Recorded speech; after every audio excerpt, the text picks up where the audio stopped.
กำลังฟังสถานีวิทยุกระจายเสียง FM 104.5 เมกะเฮิรตซ์ เ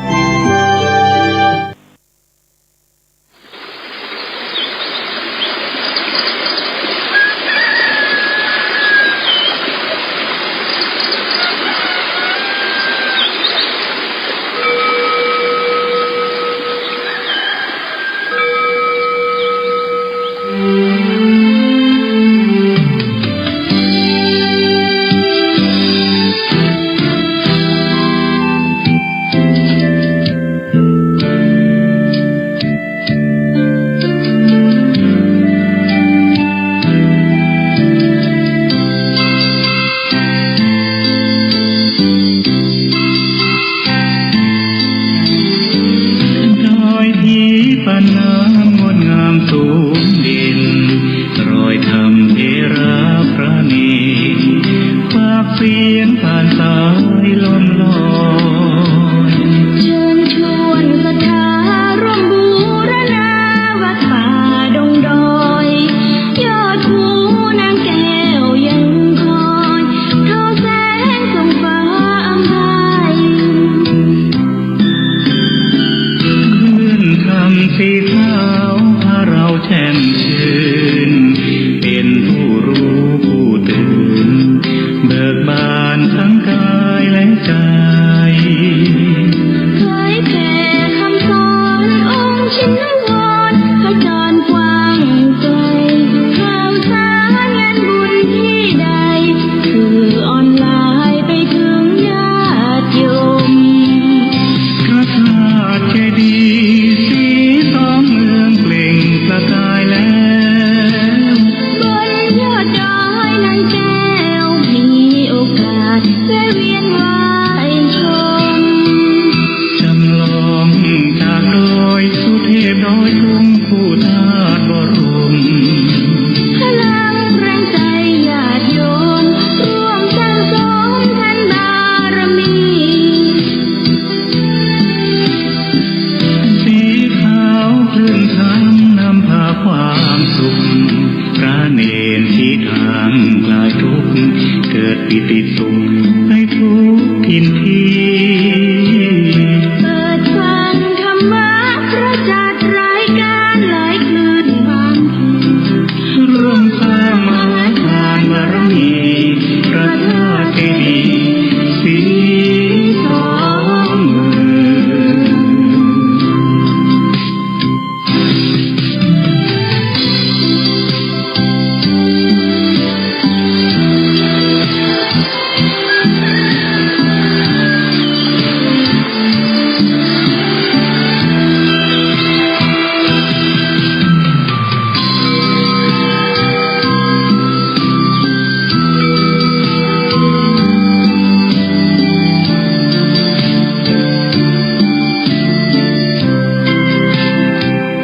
พระธาตุเจดีย์สีทองเมืองเปล่งประกายแล้วบนยอดดอยนางแก้วมีโอกาสได้เวียนไหวชมจำลองจากดอยสุเทพดอยสูงผู้ธาตุบรมพลังแรงใจญาติโยมร่วมสร้างสมทานบารมี สีขาวคลื่นทางนำพาความสุขพระเนรที่ทางคลายทุกข์เกิดปิติสุขให้ทุกทินทีเปิดฟังธรรมะพระจัดรายการหลายคลื่นบางร่วมสร้างมหาทานบารมีพระธาตุเจดีย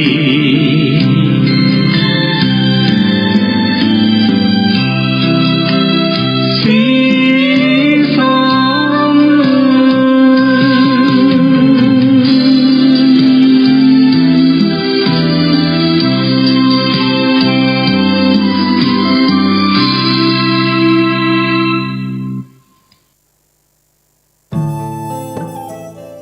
ท่านกำลังติดตามรับฟังสถานีวิทยุกระจายเสียงพระพุทธศาสนาแห่งชาติและสังคมคลื่นเพื่อการศึกษาพระพุทธศาสนาและวัฒนธรรมระบบ FM 104.5 เมกะเฮิรตซ์รายการต่อไปเป็นรายการคดีโลกคดีธรรม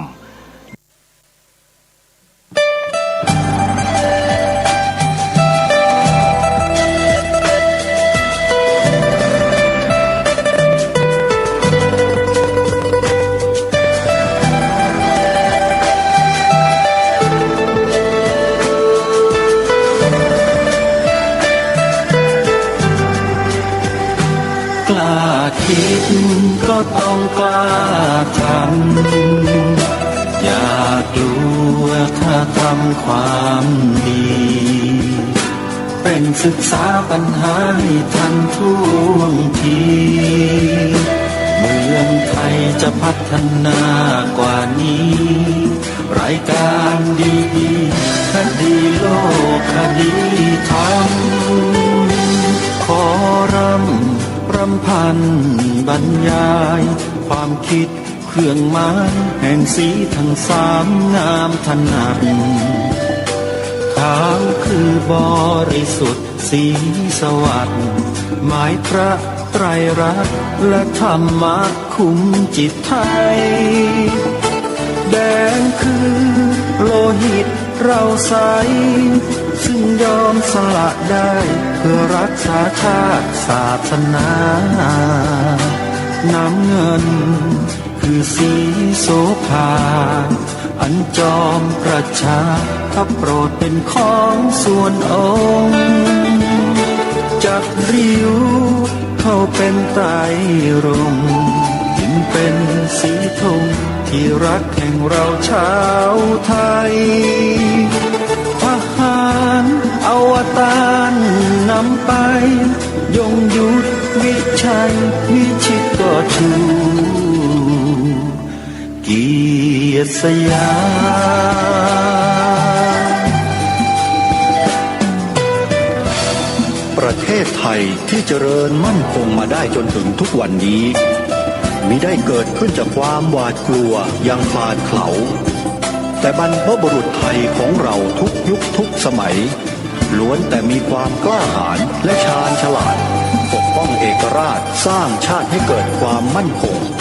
โดยมีธงแห่งพระไตรรัตน์เป็นเครื่องนำชัยจึงเป็นที่มาที่ไปของรายการคดีโลกคดีธรรมกล้าคิดก็ต้องกล้าทำอย่ากลัวถ้าทำความดีเร่งศึกษาปัญหาให้ทันท่วงทีเมืองไทยจะพัฒนากว่านี้รายการดีๆคดีโลกคดีธรรมรายการดีๆคดีโลกคดีธรรม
2565 รายการคดีโลกคดีธรรมมาพบกับท่านผู้ฟังเป็นปกติทุกวันจันทร์ถึงวันศุกร์และวันเสาร์อาทิตย์ทางสถานีวิทยุแห่งนี้ท่านผู้ฟังสามารถดาวน์โหลดแอปพลิเคชันสมาพันธ์สื่อวิทยุพระพุทธศาสนาอาเซียนเพื่อติดตามรับฟังรายการนี้ได้เป็นประจำทุกวันท่านสาธุชนทั้งหลายรายการคดีโลกคดีธรรมในช่วงนี้กำลังนำเสนอบทพระราชนิพนธ์เทศนาเสือป่ามาเผยแพร่ให้กับพวกเราได้ติดตามรับฟังพร้อมๆกันเพื่อศึกษาเรียนรู้หลักการของพระพุทธศาสนาของเราแล้วก็มีการเปรียบเทียบกับต่างศาสนาด้วยซึ่ง บทพระราชนิพนธ์นี้ องค์พระมหากษัตริย์ไทยของเราตรัสแสดงไว้เมื่อปีพระพุทธศักราช 2457 ถึง 2458 ใช้ระยะเวลา1 ปีกว่าจะสำเร็จเป็นพระราชนิพนธ์เทศนาเสือป่าที่มีรูปเล่มนำมาเผยแพร่ให้กับพวกเราได้สดับรับฟังกันย้ำอีกครั้งหนึ่งว่าการนำพระราชนิพนธ์เทศนาเสือป่ามาเผยแพร่มีวัตถุประสงค์เพื่อให้พวกเราคนไทยสำนึกในพระมหากรุณาธิคุณต่อองค์พระมหากษัตริย์ของเราในฐานะที่พระองค์ท่านทรงเป็นองค์เอกอัครพุทธศาสนูปถัมภกทรงยอยกพระพุทธศาสนาให้เป็นศาสนาประจำชาติไทยของเราองค์พระมหากษัตริย์ไทยทุกพระองค์ทรงยอยกพระพุทธศาสนาให้เป็นศาสนาประจำชาติไทยของเรามาโดยตลอดหลังจากเปลี่ยนแปลงการปกครองเนี่ยพระราชปณิธานตรงนี้ผู้ปกครองบ้านเมืองมิได้นำไปใส่เกล้าใส่กระหม่อมแล้วดำเนินการให้เป็นที่ปรากฏโดยข้อกฎหมายสูงสุดของชาติกล่าวคือไม่ได้บัญญัติรับรองไว้ให้ถูกต้องโดยกฎหมายรัฐธรรมนูญหลายคนคิดว่ารัฐธรรมนูญแห่งราชอาณาจักรไทยของเราเนี่ยมีบัญญัติรับรองศาสนาพุทธเป็นศาสนาประจำชาติเอาไว้ไม่น้อยเลยคือเข้าใจผิดมาโดยตลอดพอเข้าใจผิดก็มีความคิดความเห็นความรู้สึกที่ผิดทำไมจึงกล่าวว่ามีความรู้สึกความคิดเห็นที่ผิดมีอยู่ช่วงหนึ่งที่มีพระสงฆ์อุบาสกอุบาสิกาสามเณรแม่ชีพากันออกไปเดินขบวนเรียกร้องสมาชิกสภาร่างรัฐธรรมนูญตั้งแต่ปีพระพุทธศักราช 2539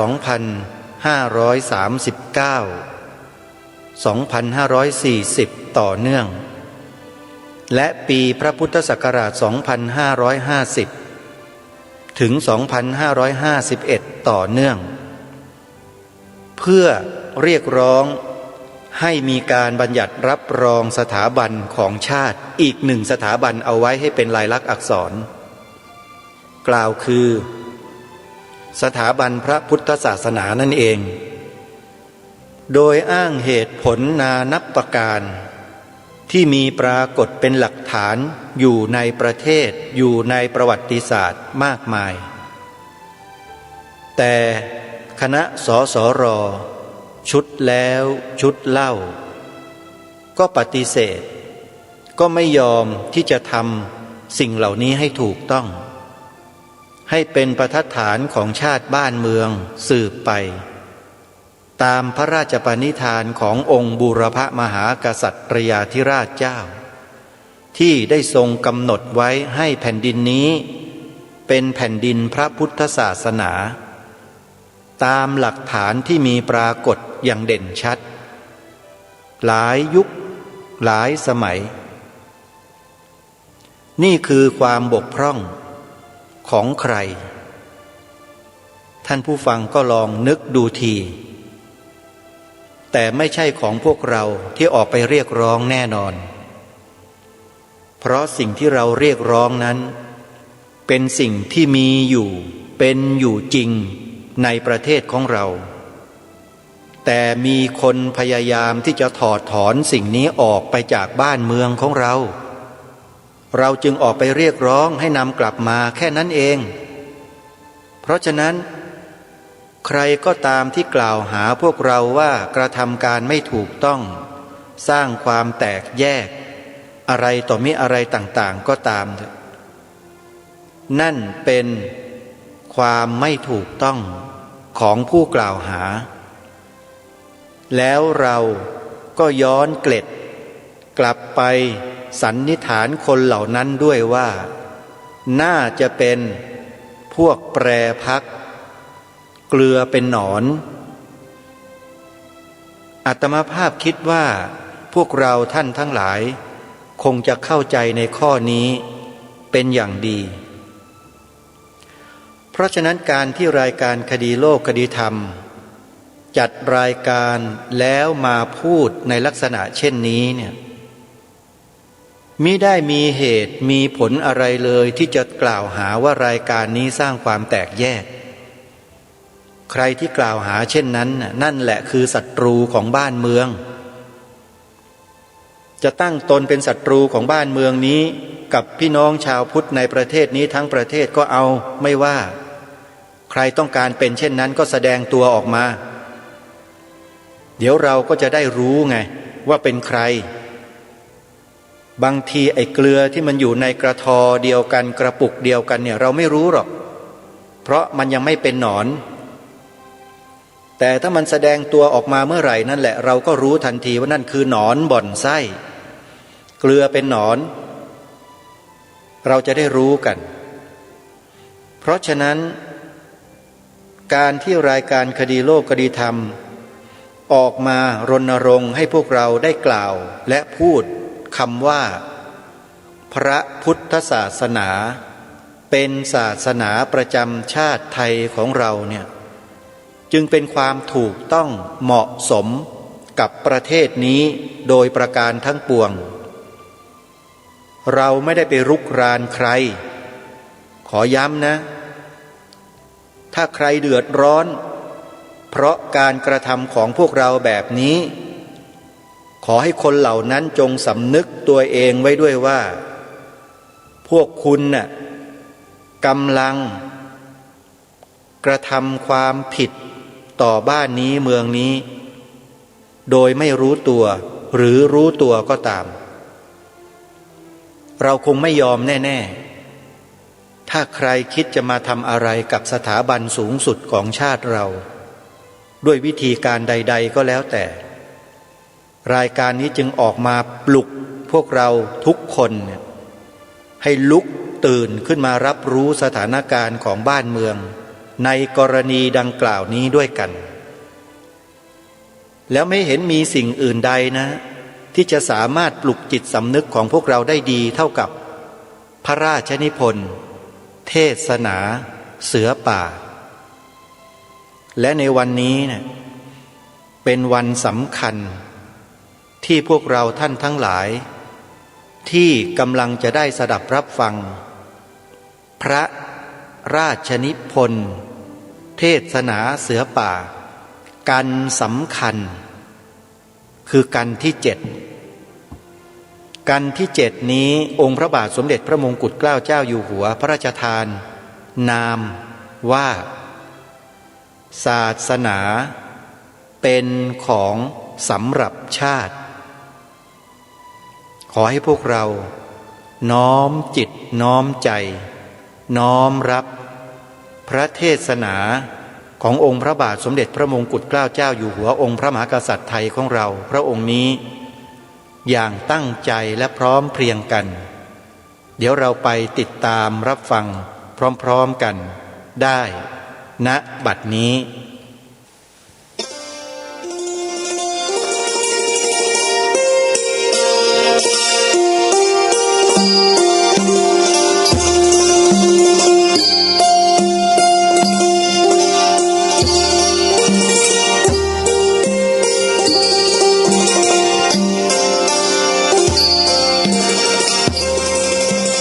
เทศนาเสือป่า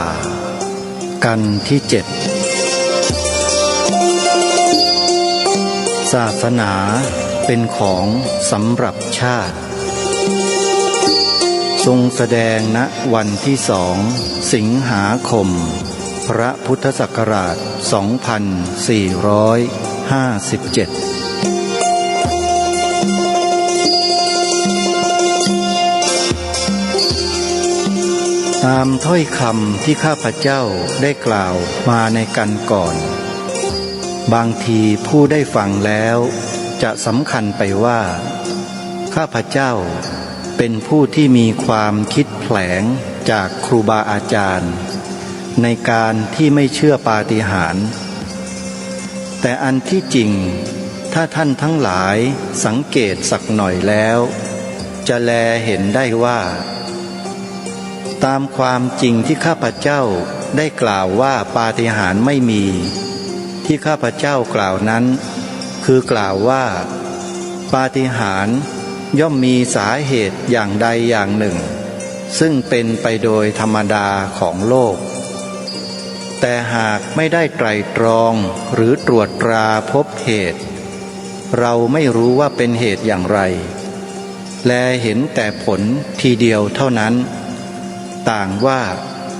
ถ้าอยู่ดีๆเราจะแลเห็นควันขึ้นมาแล้วไม่มีไฟควันอันนั้นคงเป็นของอัศจรรย์นี่แหละปาฏิหาริย์เปรียบฉันใดควันในที่นี้ก็เปรียบฉันนั้นเหมือนกันถ้าคนเรามีความสามารถค้นให้ลึกลงไปคงได้ทราบสาเหตุแห่งปาฏิหาริย์แต่คนเราไม่ใช่เทวดาความรู้ของเราถึงจะมีมากปานใดถึงผู้ที่เป็นนักปราชญ์จะเรียนจากชาติใดภาษาใดก็ตามในเวลานี้ย่อมมีที่ขีดขั้นแห่งความรู้ถ้าไม่มีที่ขีดขั้นแห่งความรู้และเราอาจจะรู้ได้ไม่มีที่สุดเช่นนั้นแล้วเราทุกคนคงเป็นพระพุทธเจ้าเสียหมดแล้วคงรู้เท่าพระพุทธเจ้าเสียหมดแล้วนี่เราไม่รู้เท่าพระพุทธเจ้าแม้ในธรรมะเราก็รู้ไม่เท่ากันทั้งหมดเสียแล้วสิ่งที่มีในโลกที่เราเคยเห็นและเคยได้ยินเขากล่าวถึงก็มีเป็นอันมากขึ้นทุกวันแต่อย่างนั้นยังมีข้อใหม่ผุดโผล่มาปรากฏขึ้นแก่ตาทุกวันจึงแลเห็นได้แล้วว่าสิ่งทั้งปวงบรรดาที่มีอยู่ในโลกใครๆจะเห็นหรือจะทราบถึงทั้งหมดหามิได้เพราะฉะนั้นปาฏิหาริย์ทั้งปวงซึ่งเป็นผลแลเห็นได้แล้วเหตุจะเป็นอย่างไรไม่รู้ก็มีมากเพราะฉะนั้นที่จะตัดความเสียทีเดียวว่าปาฏิหาริย์ไม่มีนั้นไม่ถูกแม้แต่พระพุทธองค์ก็ยังทรงยอมรับว่าปาฏิหาริย์อาจจะมีได้ข้อที่ว่าปาฏิหาริย์อาจจะมีได้เช่นนี้คือแปลว่าอาจจะมีสิ่งใดสิ่งหนึ่งซึ่งเกิดขึ้นโดยคนเราอธิบายไม่ได้ด้วยวิทยาศาสตร์คือไม่มีอยู่ในตำรับตำราซึ่งนักปราชญ์โบราณได้สอนมาหรือ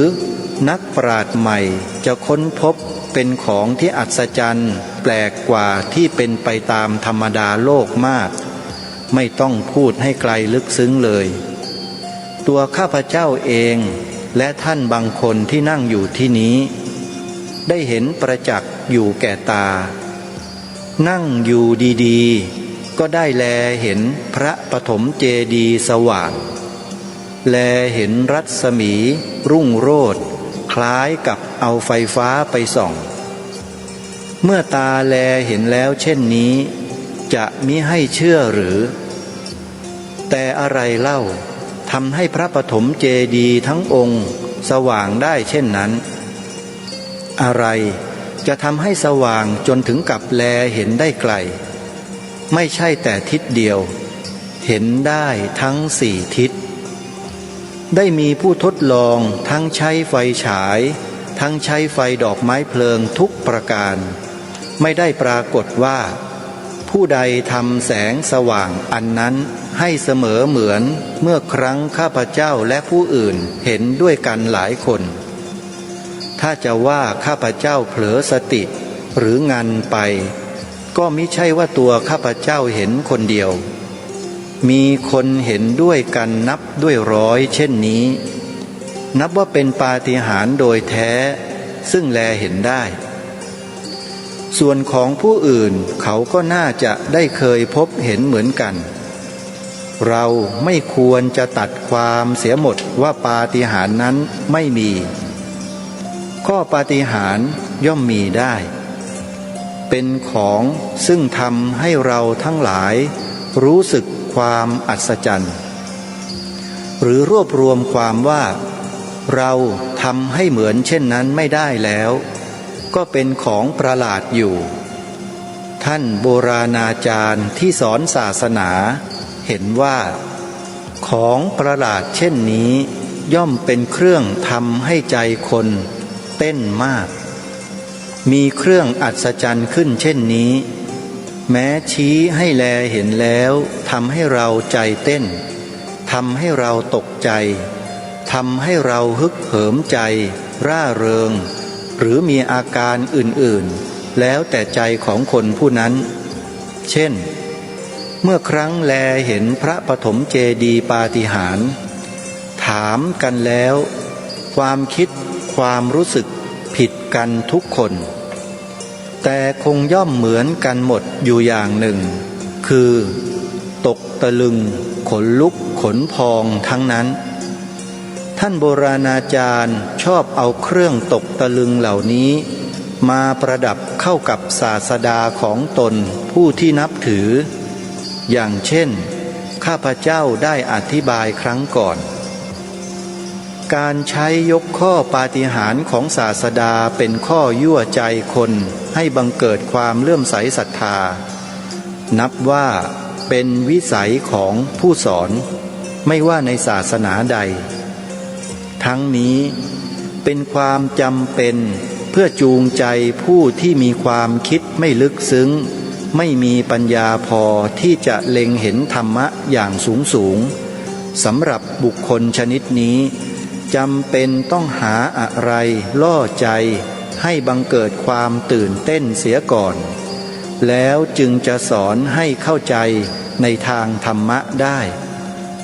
นี้เป็นวิธีเพราะศรัทธาซึ่งผู้สอนศาสนาต้องใช้อยู่แม้จนทุกวันนี้ข้อควรสังเกตมีอยู่อย่างหนึ่งคือถึงลัทธิจะผิดแปลกกันอยู่บ้างในบางอย่างก็ตามแต่ความมุ่งหมายของผู้สอนศาสนาย่อมจะมีอยู่เหมือนกันคือตั้งใจประกาศศาสนธรรมซึ่งศาสดาของตนได้สอนไว้แล้วด้วยความหวังประโยชน์แก่ชนหมู่มากนั่นเองการประกาศศาสนาซึ่งมีลัทธิต่างกันเป็นธรรมดาย่อมจะต้องมีการแข่งแย่งแข่งขันกันและในการแข่งแย่งแข่งขันกันเช่นนั้นข้อที่มักจะพยายามกระทำกันก่อนอื่นคือต้องแคะไขหาข้อบกพร่องในศาสนาอันเป็นคู่แข่งกันในการแข่งขันและแคะไขเช่นนี้มีข้อควรสังเกตอยู่อย่างหนึ่งกล่าวคือผู้ที่มีลัทธิดีด้วยกันศาสนาดีด้วยกันจึงจะติกันเปรียบเหมือนมิชชันนารีคริสตังพูดจาแคะไขพระพุทธศาสนานั้นด้วยเหตุใดเพราะเขารู้สึกอยู่ว่าดีเหมือนกันถ้าเขาไม่พูดจาแคะไขเราแล้วคนอาจจะเลื่อมใสของเรามากเกินไปทีศาสนาของแขกดำศาสนาของพวกที่เอาคนมาฆ่าบูชายันและกินเนื้อมนุษย์เป็นต้นพวกมิชชันนารีถึงแม้จะพูดติเตียนก็ไม่สู้เอาใจใส่มากเท่าพระพุทธศาสนา ตั้งแต่ไหนแต่ไรมาแล้วต้องพยายามแคะไขเพื่อให้พระพุทธศาสนานั้นเสื่อมเสียในชั้นต้นเมื่อชาวยุโรปยังไม่รู้จักพระพุทธศาสนารู้จักแต่ศาสนามหมัดถึงกับได้ลงในหนังสือคัมภีร์ของเขาในคำอ้อนวอนพระเจ้าว่าขอพระเจ้าผู้ทรงพระกรุณาจงได้โปรดให้ข้าพเจ้าทั้งหลายรอดพ้นจากมารจากผู้ร้ายและจากอ้ายแขกมหมัดมาตอนหลังมีข้อความเพิ่มเติมว่าอ้ายแขกมหมัดและบรรดามิจฉาทิฐิทั้งหลายมีพวกถือศาสนาพระพุทธเป็นอาทิข้อที่เขายกขึ้นแคะไขพระศาสนาของเรามีอยู่อย่างหนึ่งคือเขาว่าพระพุทธศาสนาดีทุกอย่างเสียแต่เป็นศาสนาที่สอนไม่ให้คนทำอะไรเป็นศาสนาสำหรับคนเกียจคร้านข้อนี้แปลว่ากะไรแปลว่าเขาเห็นว่าศาสนาของเราทั้งหลายชี้หนทางให้มุ่งนิพพานนิพพานคืออะไรคือความสงบความศูนย์ความไม่มีอะไร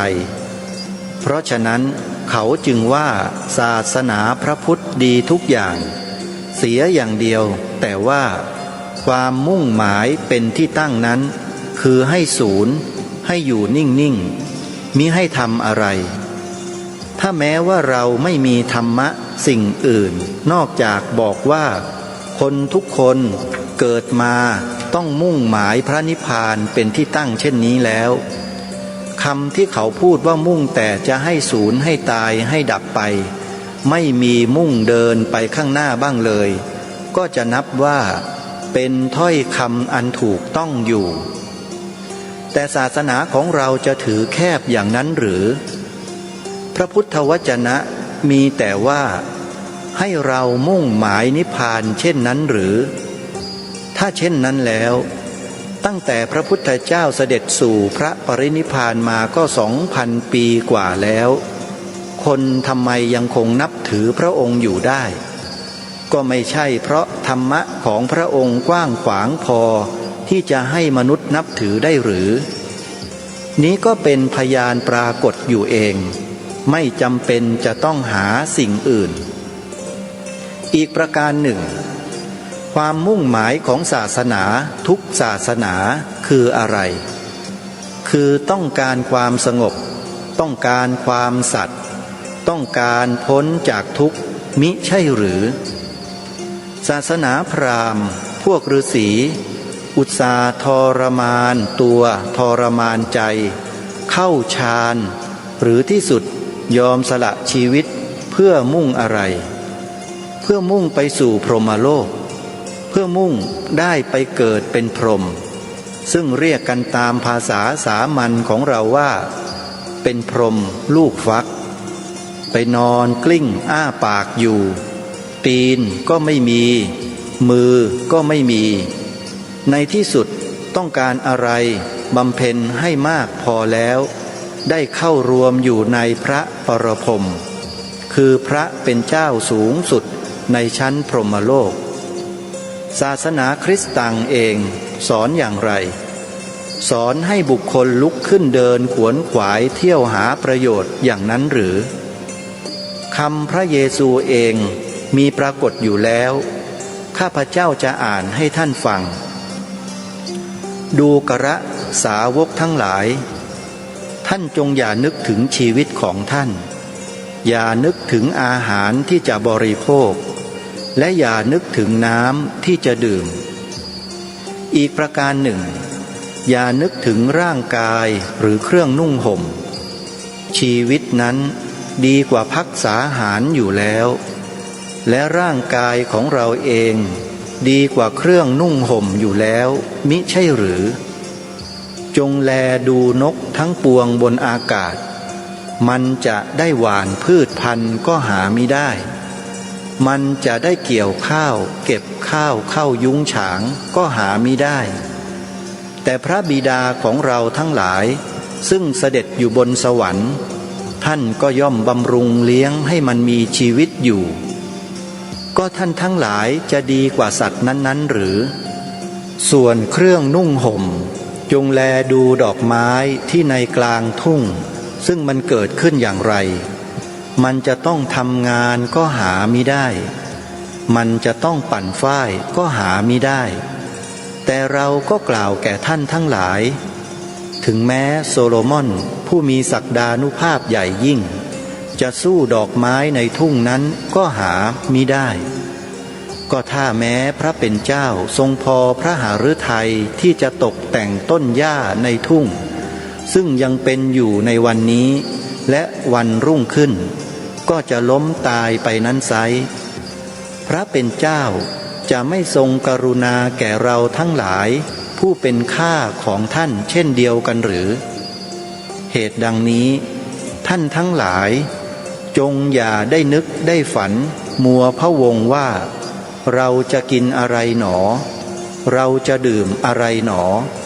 เราจะหาเสื้อผ้าอะไรหนอพระบิดาของเราทั้งหลายซึ่งอยู่บนสวรรค์ย่อมทรงทราบอยู่แล้วว่าเราทั้งหลายมีความปรารถนาสิ่งไรเหตุฉะนี้ดูกระท่านทั้งหลายจงปรารถนาภูมิสวรรค์และธรรมปฏิบัติคงจะได้สิ่งทั้งปวงสมปรารถนาถ้าผู้ที่จะถือพระเยซูประพฤติตามคำสั่งสอนซึ่งข้าพเจ้าอ่านมาแล้วนี้จะเป็นอย่างไรบ้างประพฤติอย่าให้แตกต่างจากนั้นเขาก็ไม่หากินงานก็ไม่ทำผ้าก็ไม่หามานุ่งห่มมินอนเปลือยกายอยู่ในบ้านและนอนอดสู้ตายหรือจะยอมนอนใต้ต้นไม้ให้ลูกไม้ตกลงในปากใครอยากจะทำอย่างนั้นบ้างลองนอนอยู่บ้านเฉยๆดูทีว่าจะมีเทวทูตเอาอาหารมาให้กินหรือไม่เท่านั้นก็แลเห็นว่าไม่ได้ตั้งใจให้ถือเช่นนั้นเป็นคำเปรียบเทียบที่จะให้ประพฤติให้ดีที่สุดถึงแม้จะประกอบกิจการอย่างไรอย่าโลภให้เกินไปก็ข้อนี้ไม่ตรงกับคำที่พระพุทธเจ้ารับสั่งหรือใจความของศาสนาคำสั่งสอนสำคัญของพระพุทธเจ้าซึ่งเราทั้งหลายควรจะจำใส่ใจไว้คือทำดีได้ดีทำชั่วได้ชั่วทำทั้งสองอย่างคือทำดีทำชั่วจึงจะได้ผลถ้าไม่ทำอะไรก็ไม่ได้อะไรทั้งสองอย่างเพราะฉะนั้นที่เขาว่าศาสนาพระพุทธเป็นศาสนานั่งนิ่งๆถูกหรือไม่ถูกผู้ที่พูดเช่นนั้นเป็นผู้ที่ไม่ได้ศึกษาพระพุทธศาสนาจริงและฝรั่งเขาพูดเช่นนั้นโดยสำหรับจะให้แลเห็นว่าศาสนาของเรามีที่บกพร่องฝ่ายไทยเราซึ่งได้ฟังคำพูดเช่นนี้มาก็นิ่งตอบเขาไม่ได้เพราะเหตุใดไทยเราที่จะไปรับคำนี้มาที่จะได้ฟังคำติเตียนอันนี้มามักเป็นนักเรียนที่ได้ไปเรียนในยุโรปซึ่งไม่ได้รู้ศาสนาของตัวเองเสียก่อนได้ยินเช่นนั้นครั้นจะเถียงมูมามไปถ้าเขาเอาหนังสืออะไรมาแบก็จะเสียทีนั้นจำพวกหนึ่งอีกจำพวกหนึ่งเป็นพวกซึ่งมีความรู้วิชามากมีธุระมากงานการเต็มมือไม่มีเวลาที่จะถือศาสนาและใช่แต่เท่านั้นฝรั่งเขาเป็นคริสตังฝรั่งเขาศิวิไลเพราะฉะนั้นคริสตังเป็นศาสนาที่ศิวิไลมีผู้คิดเช่นนี้ก็มากแท้จริงผู้ที่คิดไปเช่นนี้เป็นผู้ที่ไม่รู้ความจริงและยังมีความจริงเข้าใจคลาดเคลื่อนอยู่บ้างการที่ฝรั่งเขาถือศาสนาคริสตัง ท่านทั้งหลายเข้าใจหรือว่าเพราะเหตุใดฝรั่งเขาเห็นเหมือนกันว่าศาสนาพระพุทธของเรามีธรรมะดีเท่าของเขาทุกอย่างหรือดีกว่าของเขาก็มีแต่ทำไมเขาถือศาสนาพระพุทธไม่ได้เพราะศาสนาคริสต์ตัง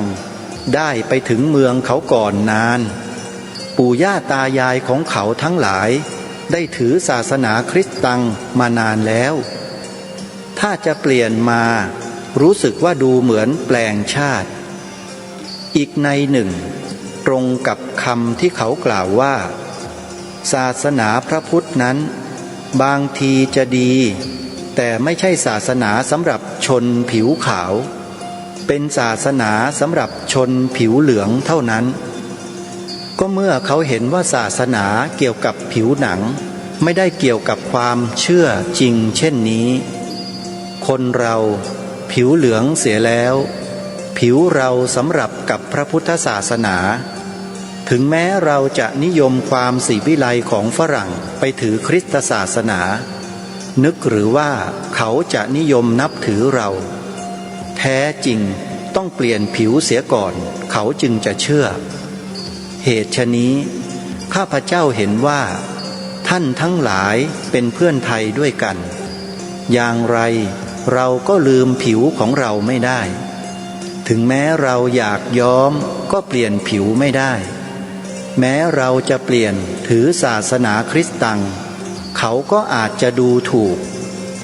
เมื่อเป็นเช่นนี้ควรหรือเราจะเปลี่ยนไม่ควรเลยพระพุทธศาสนามาถึงเมืองเราก่อนพระพุทธศาสนาเป็นศาสนาสำหรับชาติเราจำเป็นต้องถือด้วยความกตัญญูต่อบิดามารดาและต้นโคตรวงของเราจำเป็นต้องถือไม่มีปัญหาอะไร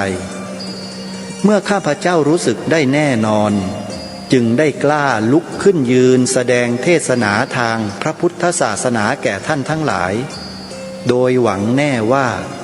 บรรดาท่านทั้งปวงซึ่งเป็นคนไทยเมื่อรู้สึกแน่นอนแล้วว่าศาสนาในสมัยนี้เป็นของที่แยกจากชาติไม่ได้เป็นของที่ฝรั่งเขานิยมกันแน่นอนแล้วศาสนากับชาติไม่แตกกันควรเชื่อว่าพวกคนขาวต้องถือศาสนาคริสต์ตังคนขาวไปถืออย่างอื่นเขาดูถูกฉันใดถ้าคนผิวเหลืองอย่างเราไปถือศาสนาคริสต์ตังจะมีคนรักใคร่ตบหลังอยู่ก็แต่พวกครูสอนศาสนาคือมิจฉันนารีเท่านั้น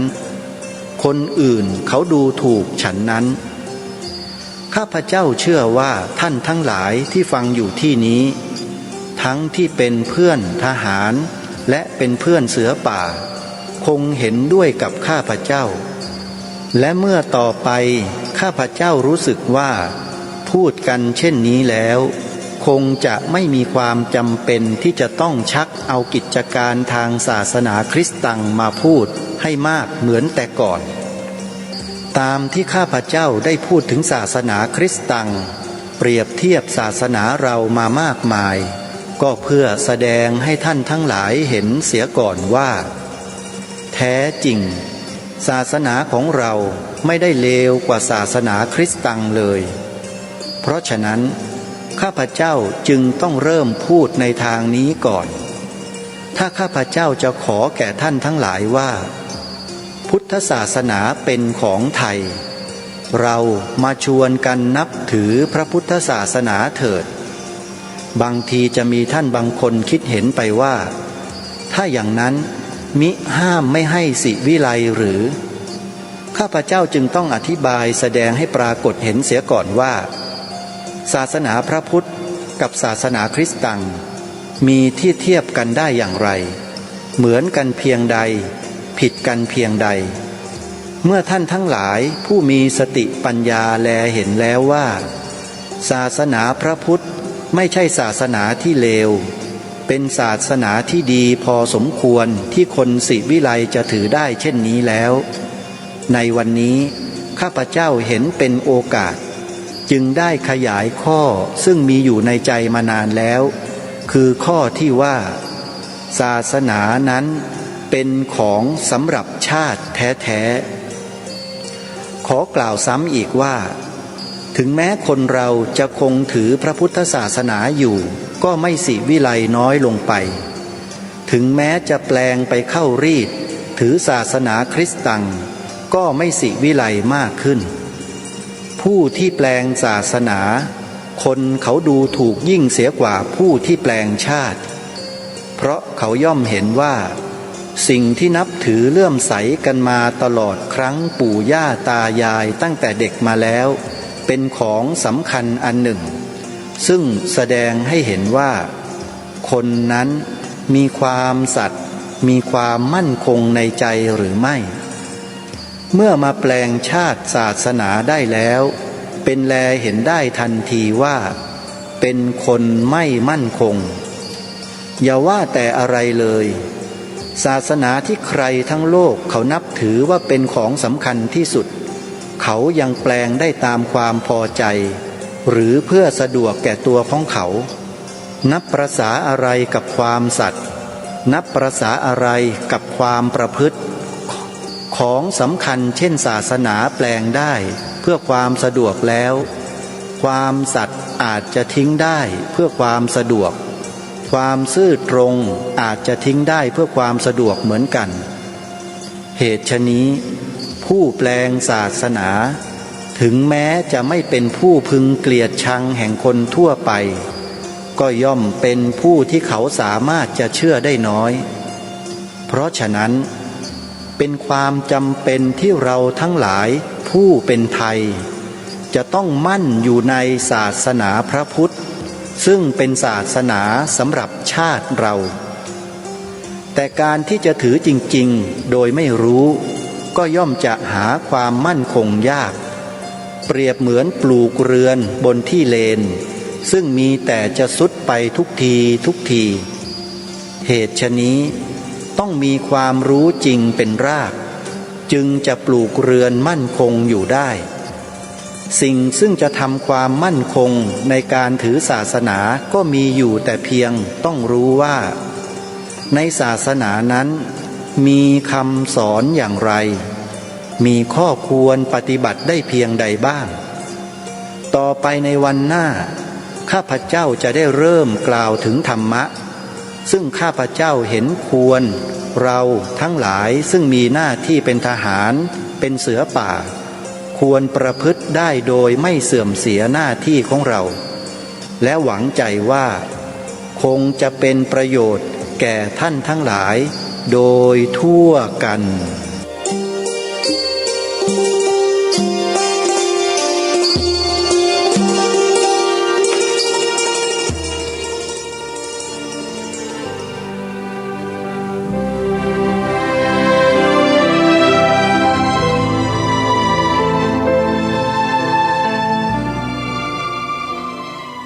เป็นอย่างไรบ้างท่านผู้ฟัง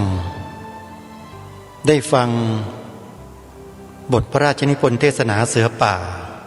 กันนี้คือกันที่7ศาสนาเป็นของสำหรับชาติจากพระโอษฐ์ของพระองค์ท่านแล้วทุกท่านมีความรู้สึกอย่างไรสำหรับกระผมและอาตมาภาพขอบอกได้เลยว่ามีความภูมิใจตัวเองที่เป็นพุทธศาสนิกชนเป็นพุทธมามกะเป็นประชากรชาวพุทธของแผ่นดินไทยผืนนี้มีความภูมิใจที่สุดสิ่งที่พระองค์ตรัสในกันนี้หลายคราคือคำว่าศาสนาพระพุทธเป็นศาสนา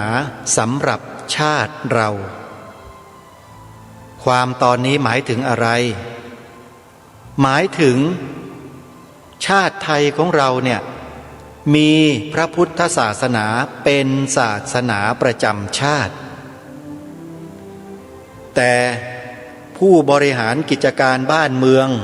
ในยุคปัจจุบันเนี่ย มองไม่เห็น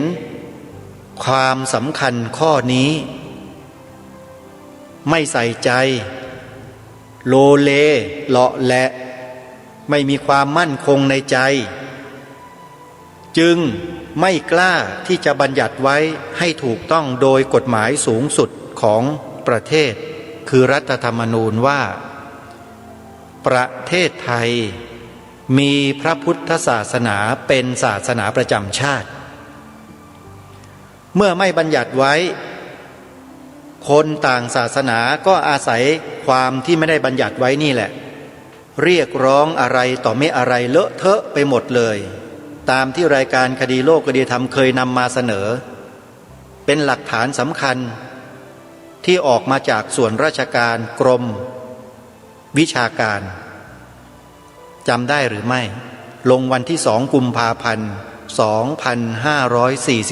2546หัวกระดาษเป็นชื่อศาสนสถานของเขาชัดเจน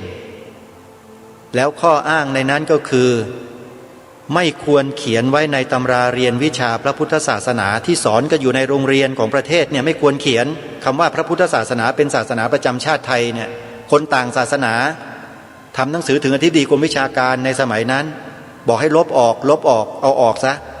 อธิบดีก็เอาเขาด้วยเซ็นเกษียณบอกให้ลบออกถามว่านี่คืออะไร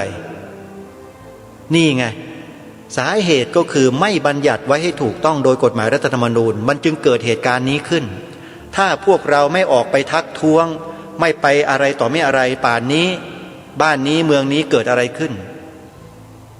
ท่านผู้ฟังทั้งหลาย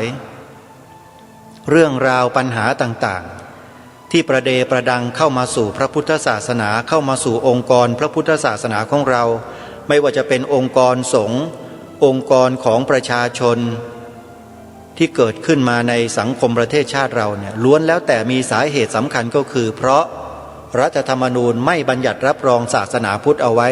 ว่าเป็นศาสนาประจำชาติไทยทั้งนั้นเลยคนต่างศาสนาจึงได้ช่องได้โอกาสช่องว่างช่องโหว่ตรงเนี้ยลุยทำอะไรหลายต่อหลายอย่างเยอะแยะมากมายถึงใครถ้าอยากจะได้ข้อมูลเดี๋ยวจะแนะนำให้ท่านสาธุชนทั้งหลายวันนี้เวลาของรายการก็มาสู่ช่วงท้ายแล้วขอย้ำกับทุกท่านว่าการนำเสนอบทพระราชนิพนธ์เทศนาเสือป่าให้กับทุกท่านได้สดับรับฟังกันในทุกๆครั้งที่ผ่านมานั้นเป้าหมายสำคัญมีเพียงเรื่องเดียวคือต้องการให้พวกเราคนไทยมีจิตสำนึกหน้าที่ของความเป็นชาวพุทธ4ประการ 1. ต้องศึกษาข้อธรรมให้เข้าใจ 2. ต้องนำไปปฏิบัติให้ถูกต้อง 3. ต้องช่วยกันเผยแผ่หลักธรรมที่ถูกต้องนั้นให้แก่รุ่นต่อๆไปให้เข้าใจเหมือนกับที่เรารู้เราเข้าใจด้วยและ 4. ต้องช่วยกันปกป้องคุ้มครองพระพุทธศาสนาของชาติบ้านเมืองเราให้ถึงที่สุดนั่นก็คือต้องบัญญัติรับรองศาสนาพุทธเอาไว้ในกฎหมายรัฐธรรมนูญว่าเป็นศาสนาประจำชาติไทยให้ได้และต้องบัญญัติไว้ในมาตรา 2เท่านั้นไม่ไปบัญญัติที่อื่นส่วนศาสนาอื่นเอาไปบัญญัติไว้ที่อื่นให้หมดเพราะพระพุทธศาสนานี้คือสถาบันหลักสูงสุดของชาติเหตุผลเท่านี้จบถ้าใครมาโต้แย้งจับตาดูคนพวกนั้นไว้ให้ดีสืบสาวราวเรื่องในประวัติศาสตร์ในประวัติส่วนตัวของคนเหล่านั้นให้ละเอียดไปดูภูมิหลังให้หมดตระกูลเป็นอะไรยังไงให้หมดแล้วท่านจะรู้เองว่าคนพวกนี้คือใครฝากท่านผู้ฟังไว้ในท้ายรายการวันนี้เวลาของรายการหมดลงแล้วอาตมาภาพต้องขอสมมุติยุติไว้แต่เพียงเท่านี้พบกันใหม่ในวันต่อไปขอความสุขสวัสดีในธรรมแห่งองค์สมเด็จพระบรมศาสดาสัมมาสัมพุทธเจ้าจงปรากฏเกิดมีขึ้นแด่ท่านผู้ฟังทุกท่านทุก